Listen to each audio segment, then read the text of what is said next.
آیت الکرسی پڑھی جائے تو شیاطین جنات سب بھاگ جاتے ہیں۔ بعض لوگ کہتے ہیں کہ ہم پڑھتے اور فائدہ نہیں ہوتا، اس کے کئی وجوہات ہیں۔ یا تو اعتماد پورا نہیں ہے، ہندو اور سکھ کتابیں چھاپتے ہیں تو ان کو فائدہ تھوڑا ہی ہو رہا ہے، منافقین آیات پڑھتے تھے تو انہیں کیا فیض تھا، اور یا یہ کہ وہ طریقہ نہیں جانتے، اور فائدہ یقین کے درجے میں ہے۔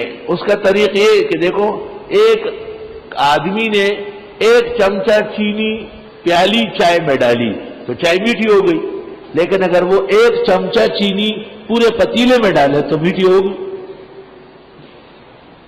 اگر ایک کپ دودھ آپ 2 کپوں میں ڈالے تو نظر آئے گا، لیکن اگر آپ 1 کلو دودھ 100 من پانی میں ڈالے تو پتہ بھی نہیں چلے گا۔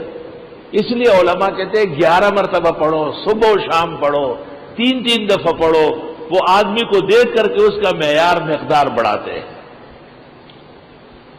میں نے خواب دیکھا ابھی 2-3 سال میں کہ 2-3 جنات ہیں اور مجھے کہتے ہیں تم کیا ہمارے خلاف ہر وقت باتیں کرتے رہتے ہو، ہم تمہیں سیدھا کر دیں گے۔ میں نے کہا میں نے کہا 1 سیکنڈ نہیں لگے گا۔ تو میں نے آیت الکرسی پڑھنا شروع کی تو مجھے کہا ہم آپ کے آیت الکرسی سے نہیں ڈرتے۔ میں نے چٹ پٹ 3 مرتبہ پڑھی تو وہ ہلنے لگے جیسے فالج والا گر رہا۔ میں نے جو 2 مرتبہ اور پڑھ لی تو وہ گر گئے، اور گندی قسم کی بدبو دھواں نکلنا شروع ہوا۔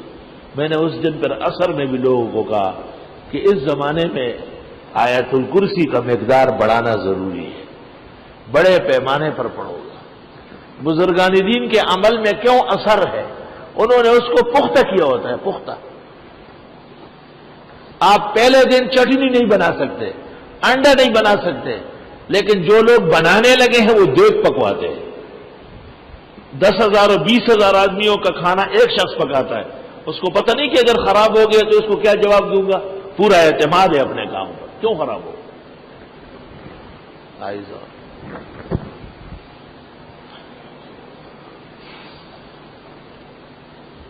لا الہ الا اللہ۔ حدیث شریف میں ہے ابو ہریرہ کو آپ نے مقرر کیا تھا کہ غنیمت کا کہ کھجور رکھے ہوئے خیال رکھنا، رات کو کم ہو جاتے تھے۔ ابو ہریرہ نے ایک رات پورا چوکیدارہ کیا، اور ایک شخص آیا اور وہ کھجوروں سے بوری بھرنے لگا، انہوں نے پکڑ لیا۔ اس نے کہا صبح نبی کو پیش کروں گا، کہا وہ تو رحمت للعالمین معاف کر دے گی، تم ہی چھوڑ دو، رسوا مت کرو، میں ایسا عمل بتا دوں گا کہ وہ کرو گے تو کوئی نہیں آئے گا۔ یہ آیت الکرسی بتائی کہ یہ پڑھا کرو۔ صبح پیغمبر کو بتایا، آپ نے فرمایا کان کذوبا وقال صادقا، خود تو جھوٹا تھا، وظیفہ صحیح دیا۔